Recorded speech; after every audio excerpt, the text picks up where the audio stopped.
Bonjour à tous. Un séisme diplomatique et politique majeur vient de secouer le Kremlin, plaçant un haut fonctionnaire russe de premier plan et influent, Piotr Tolstoï, vice-président respecté de la Douma d'État, au cœur d'un scandale international aux répercussions potentiellement colossales. Au centre de cette tempête inattendue, une rencontre secrète d'une ode Asrar et la disparition présumée de documents hautement classifiés qui pourraient déstabiliser des équilibres stratégiques. Dans un instant, nous allons explorer en détail ce que contenait ou aurait pu contenir cette mallette mystérieuse et pourquoi son contenu pourrait changer radicalement la donne géopolitique. Une question cruciale demeure: qui tire les ficelles de cette incroyable affaire? Les enjeux de cet événement sont vertigineux et touchent directement la vie de chacun d'entre nous. Ce n'est pas simplement une affaire d'espionnage rocambolesque, c'est un signal d'alarme retentissant sur la stabilité et le contrôle au sommet du pouvoir russe. Les conséquences potentielles pourraient impacter de manière significative les marchés mondiaux de l'énergie, déjà fragiles, les chaînes d'approvisionnement internationales et surtout les relations géopolitiques complexes et tendues entre la Russie et les nations occidentales. La confiance internationale, un pilier fragile dans le climat actuel, est profondément ébranlée. Ce bouleversement pourrait à terme influencer la valeur de vos économies, les prix des carburants, la fluidité de la logistique mondiale pour des biens essentiels et même le niveau de cybermenace ou de risque de mobilisation. L'onde de choc de cette affaire pourrait se propager bien au-delà des frontières russes. Les faits, minutieusement rapportés par des investigateurs et des médias reconnus, dépeignent une chronologie serrée et troublante. L'incident a débuté un lundi matin dans le secret relatif de Moscou. À 8h12, très exactement, Piotr Tolstoï, figure connue et souvent loyale au pouvoir, a pénétré dans l'enceinte hautement sécurisée du Kremlin par l'entrée principale, son motif de visite étant officiellement la préparation d'une réunion de travail de routine. Cependant, une déviation inattendue et délibérée de son itinéraire habituel a été enregistrée à 8h23. Il s'est alors dirigé vers une cour intérieure, une zone particulièrement restreinte et, fait notable, souvent dépourvue de caméras de surveillance, contournant délibérément le protocole en marchant seul, une violation flagrante des règles de sécurité interne. La tension, bien que silencieuse, devait être palpable à cet instant précis. À 8h27, les caméras de surveillance ont néanmoins réussi à capter des images de Tolstoï dont l'attitude trahissait une agitation certaine. Il se déplaçait rapidement, nerveusement et dissimulait une fine mallette en cuir sombre sous son manteau, comme pour en masquer le contenu. Moins d'une minute plus tard, le cœur de la rencontre clandestine a eu lieu. Un homme non identifié dont l'apparence était destinée à brouiller les pistes, vêtu d'un imperméable gris, un chapeau dissimulant une partie de son visage et une écharpe remontée pour masquer son identité, et portant lui-même une mallette diplomatique, a rejoint Tolstoï. Cet individu, selon le témoignage crucial d'un agent de sécurité anonyme, aurait accédé au Kremlin par l'entrée diplomatique, un point d'accès qui offre généralement moins de contrôle rigoureux que l'entrée principale, facilitant ainsi une infiltration discrète. La rencontre elle-même fut d'une efficacité glaçante, silencieuse, sans mouvement brusque ou paroles échangées. Elle a duré précisément 3 minutes et 46 secondes, un laps de temps chirurgical. Durant ce bref mais critique moment, Piotr Tolstoï a clairement remis la mallette qu'il dissimulait à l'inconnu, qui est ensuite reparti précipitamment par une sortie de service, disparaissant tout aussi rapidement qu'il était apparu. Ce transfert rapide et dissimulé soulève des interrogations fondamentales sur la nature de l'échange. À 8h33, à peine quelques minutes après cette transaction énigmatique, Tolstoï est rentré dans le bâtiment principal du Kremlin, mais au lieu de se diriger vers son bureau habituel, il a choisi une destination inattendue. Il est monté 2 étages plus haut, accédant aux archives des documents classifiés. L'autorisation d'accès pour ces archives ultra sensibles avait été obtenue dès la veille, ce qui ajoute une couche significative de préméditation et de planification à l'événement dans son ensemble.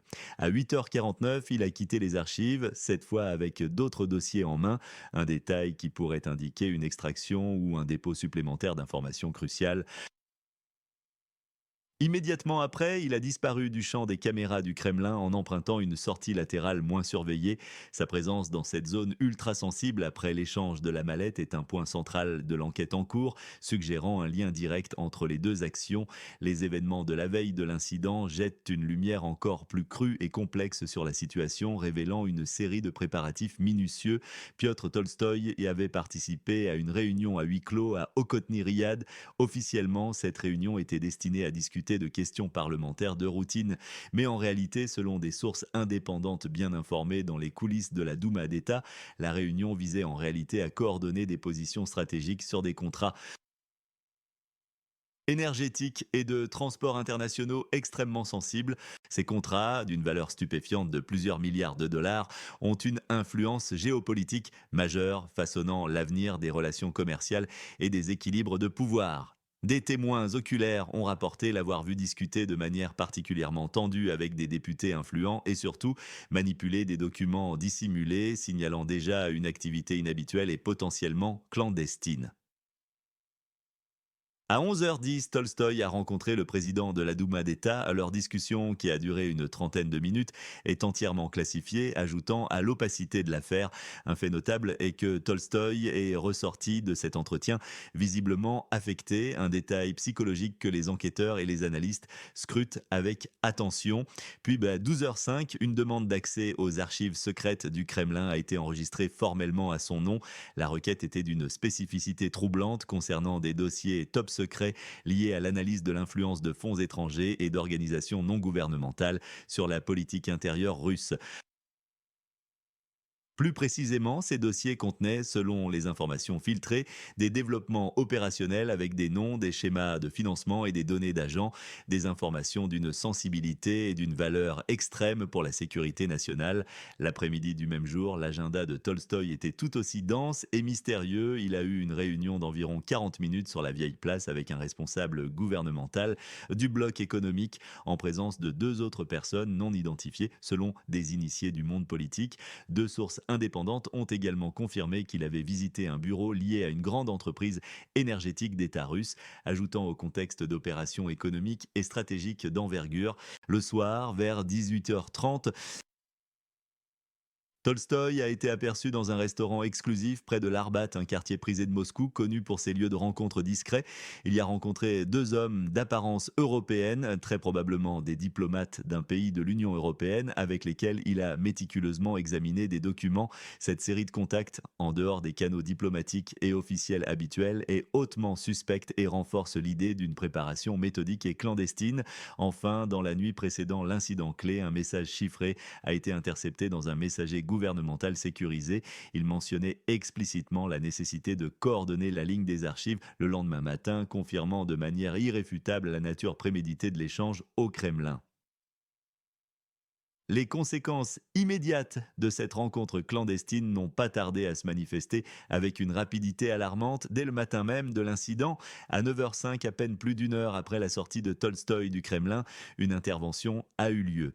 Des agents des services de sécurité, accompagnés d'un spécialiste en cybersécurité, ont procédé à une inspection du bureau de Piotr Tolstoï à la Douma d'État. Officiellement, il s'agissait d'une vérification de routine, une couverture bien mince pour ce qui était en réalité une fouille minutieuse et urgente.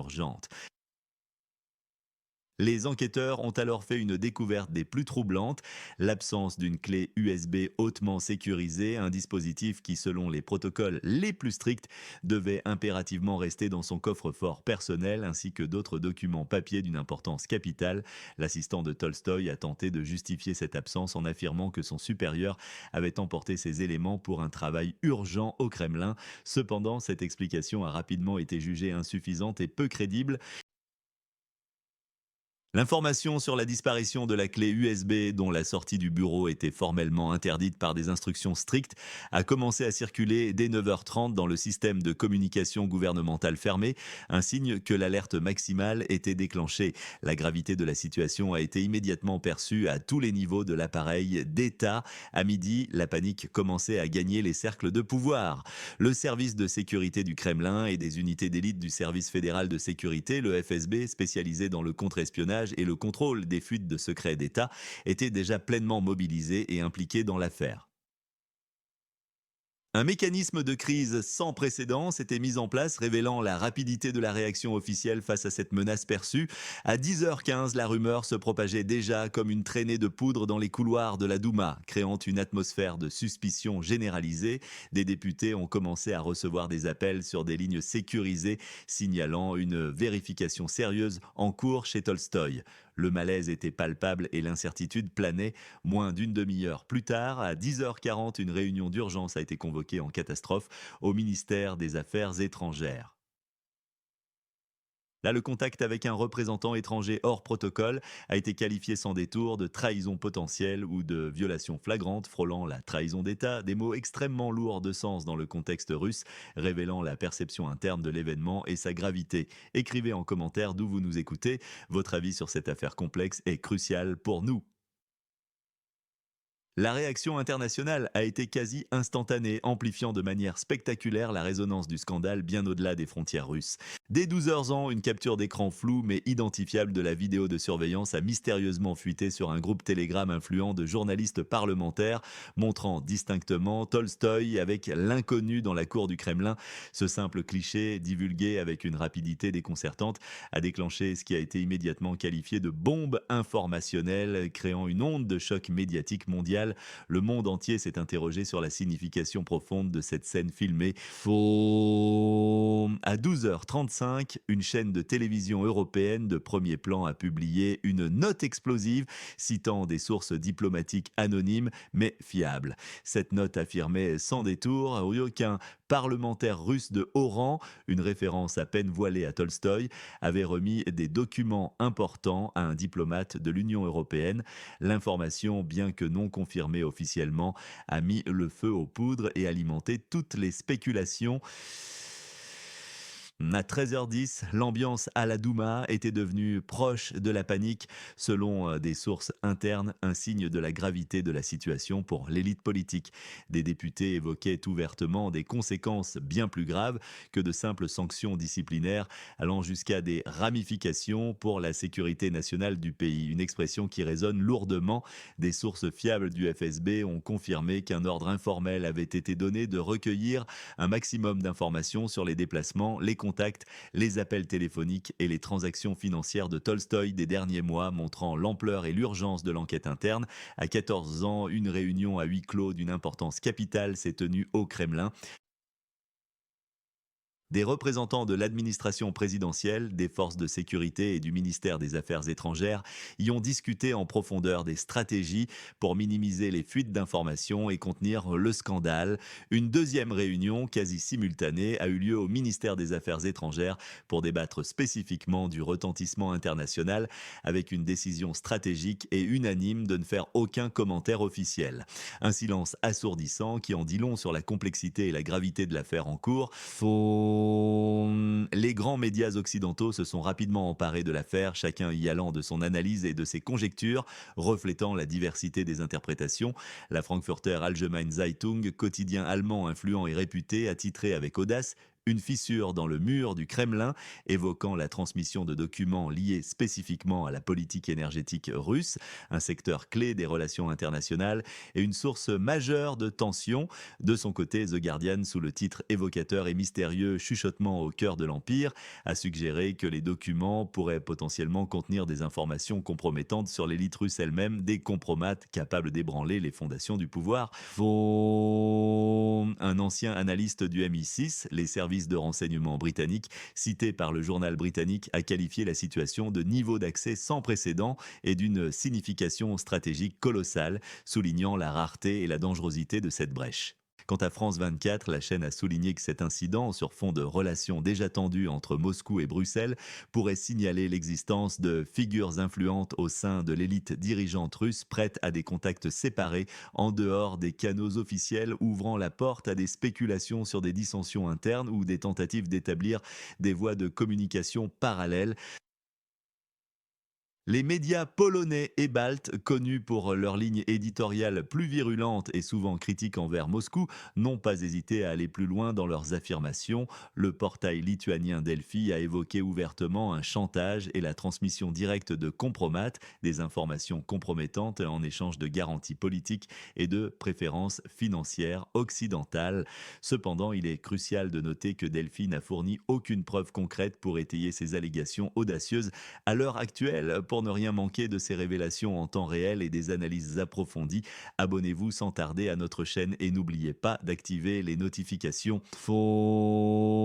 Sur le plan diplomatique, bien que les réactions officielles en public aient été remarquablement modérées et mesurées, des mouvements intenses et discrets se sont produits en coulisses, révélant l'agitation sous-jacente. L'ambassadeur d'un pays clé de l'Union européenne a été discrètement mais fermement convoqué à Moscou pour des consultations urgentes, un signal clair de la gravité perçue par le Kremlin. À Bruxelles, des responsables de haut niveau du service européen pour l'action extérieure ont refusé de commenter directement les allégations spécifiques relayées par les médias. Cependant, ils ont confirmé être parfaitement au courant de toutes les publications et ont souligné que de tels événements sont méticuleusement enregistrés et analysés par leur service de renseignement et d'analyse stratégique. À Washington, la prestigieuse publication The Washington Post a soulevé une question fondamentale et cruciale pour l'avenir des relations Est-Ouest. L'incident est-il un signal de désaccord interne profond ou une mise en scène astucieuse visant à tromper ou à manipuler l'opinion? Le quotidien américain s'est également interrogé avec acuité sur l'efficacité réelle de la sécurité et du contrôle au sein même du Kremlin, un symbole de pouvoir impénétrable. Des spéculations intenses ont également circulé sur les réseaux sociaux américains concernant un schéma plus large et complexe de contournement des sanctions internationales, suggérant un cadre encore plus vaste et des motivations plus profondes derrière l'affaire Tolstoï. En parallèle, il a été rapporté que plusieurs ambassades occidentales à Moscou auraient renforcé de manière significative leurs mesures de sécurité interne et que deux diplomates potentiellement liés de près ou de loin à l'incident auraient quitté la Russie en prétextant une rotation planifiée. Une série de coïncidences qui ne manquent pas d'interroger de nombreux observateurs. En Russie même, l'élite politique s'est rapidement divisée face à cette crise interne d'une ampleur inédite. D'un côté, les faucons et les siloviki, représentants influents des forces de sécurité et des services secrets, ont exigé une réponse ferme, rapide et sans la moindre concession, appelant à des mesures drastiques. De l'autre, les libéraux systémiques ont privilégié une approche plus prudente et circonspecte, craignant ouvertement que la situation ne soit habilement manipulée à des fins de lutte de pouvoir interne, affaiblissant ainsi l'unité et la cohésion du régime face aux pressions extérieures. Les canaux Telegram pro-Kremlin, souvent utilisés comme baromètre de l'opinion officielle ou semi-officielle, ont rapidement réagi. À 20 îles, des messages ont été publiés affirmant que Tolstoï avait nié toute implication dans la transmission de documents officiels, présentant la rencontre comme strictement privée, un rendez-vous sans enjeu politique majeur. Cependant, cette information n'a pas été confirmée par des sources officielles du Kremlin et a été largement interprétée par les analystes comme une tentative planifiée de rassurer le public et de minimiser l'ampleur du scandale, tentant de le cantonner à une simple affaire personnelle. Simultanément, une augmentation notable de l'activité des services de surveillance externe a été observée et rapportée autour des résidences des hauts fonctionnaires russes. Ce phénomène, selon des sources de sécurité privées et bien informées, serait le signe inquiétant d'un risque réel de fuite d'informations ou, plus grave encore, de soupçons sérieux de trahison d'État à l'intérieur même du système, indiquant une atmosphère de méfiance généralisée face à ce maelstrom d'informations, de rumeurs persistantes et de spéculations. Les experts en géopolitique et en renseignement ont formulé plusieurs hypothèses pour tenter d'expliquer la véritable nature de cet incident au Kremlin. La première et la plus directe est une transmission délibérée et consciente d'informations secrètes. Le but d'une telle opération serait de créer un levier de pression significatif sur la direction russe, soit de l'intérieur par des éléments dissidents, soit de l'extérieur par des services de renseignement étrangers. La deuxième hypothèse, plus complexe et subtile, est celle d'une combinaison politique intérieure soigneusement élaborée. Dans ce scénario, la fuite de la vidéo de surveillance et la réaction médiatique internationale d'une rapidité déconcertante s'apparenteraient à une opération spéciale brillamment préparée et exécutée. Son objectif principal serait de discréditer publiquement une figure politique spécifique comme Tolstoï ou un groupe de pouvoir rival au sein même de l'élite russe. Dans le cadre d'une lutte d'influence interne, ce type de manœuvre n'est pas sans précédent dans l'histoire politique du pays. Une troisième version, plus inattendue et intrigante, propose que ce fut une mission non officielle de Piotr Tolstoï lui-même, agissant sous des ordres secrets, peut-être même de la plus haute direction. L'absence totale de protocole et le caractère clandestin de la rencontre s'expliqueraient alors par la nature ultra secrète et sensible de l'opération. Cependant, il est important de noter que les forces de sécurité russes se montrent particulièrement sceptiques face à cette version, soulignant le non-respect flagrant des règlements de sécurité qui en ferait une opération bien trop risquée et désordonnée pour être une directive officielle. Enfin, une quatrième version, jugée plus exotique par certains analystes, évoque une provocation délibérée orchestrée par une tierce force non identifiée, qu'elle soit interne ou externe. Le but d'une telle provocation ne serait pas nécessairement un échange réel de données confidentielles, mais plutôt de semer la méfiance, la discorde et le chaos au sein de l'appareil d'État russe, créant ainsi une opportunité de déstabilisation majeure. L'absence de preuves tangibles sur le contenu exact de la mallette nourrit également cette dernière théorie. La coïncidence temporelle de cet incident au Kremlin avec les tensions énergétiques actuelles et les négociations particulièrement délicates entre la Russie et l'Union européenne est jugée hautement significative par les analystes internationaux. Une fuite d'informations de cette ampleur pourrait radicalement affecter les positions de négociation russes, affaiblissant leurs mains dans des discussions économiques et politiques cruciales, impactant directement les stratégies de pouvoir et les alliances internationales. La figure de Piotr Tolstoï, pourtant réputé loyal et fervent défenseur du Kremlin, se retrouve désormais au centre d'un scandale international qui, même sans confirmation officielle de trahison, mine déjà gravement la confiance dans les autorités russes, tant à l'intérieur du pays qu'à l'extérieur. Le contenu réel de la mallette échangée demeure à l'heure actuelle un secret bien gardé, alimentant les spéculations les plus intenses, allant des informations sur la politique énergétique à des données sensibles sur des agents ou des réseaux d'influence. Le mystère entourant l'orchestration de cet événement sans précédent et l'identité de l'inconnu dans la cour intérieure persistent. Les questions cruciales restent sans réponse claire. Qui a orchestré cet événement d'une audace folle? Quel était le contenu réel de la mallette échangée? Et qui a fait fuiter les images de surveillance qui ont déclenché cette crise mondiale? L'incident, quelle que soit sa vraie nature profonde, a déjà eu un impact majeur sur l'équilibre des pouvoirs et les dynamiques internes en Russie et a offert de nouvelles occasions de spéculation et de pression politique à l'étranger, changeant potentiellement le cours des événements internationaux. Pour l'avenir, plusieurs indicateurs sont à surveiller de près par les observateurs internationaux. Attendez-vous à des briefings officiels de la part de Moscou et de Bruxelles, ou au contraire à un silence persistant qui en dirait tout autant. Observez attentivement les mouvements diplomatiques discrets mais significatifs, comme les convocations d'ambassadeurs ou les déclarations subtiles des capitales européennes. Les marchés énergétiques mondiaux pourraient également montrer des signes de nervosité ou de réorientation majeure, reflétant la perception de l'instabilité politique. Enfin, restez attentif à d'éventuelles nouvelles fuites d'informations, qu'elles soient vérifiées ou non, ou à l'inverse à des arrestations inattendues au sein de l'appareil d'État russe qui pourraient indiquer une purge interne. Nous continuerons de suivre cette affaire complexe dont les ramifications pourraient redessiner une partie significative du paysage géopolitique international.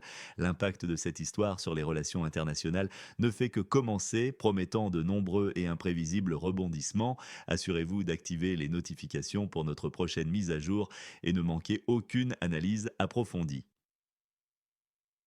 Dites-nous ce que vous pensez de cette situation sans précédent dans les commentaires et abonnez-vous à notre chaîne pour un suivi en temps réel et des analyses percutantes et vérifiées.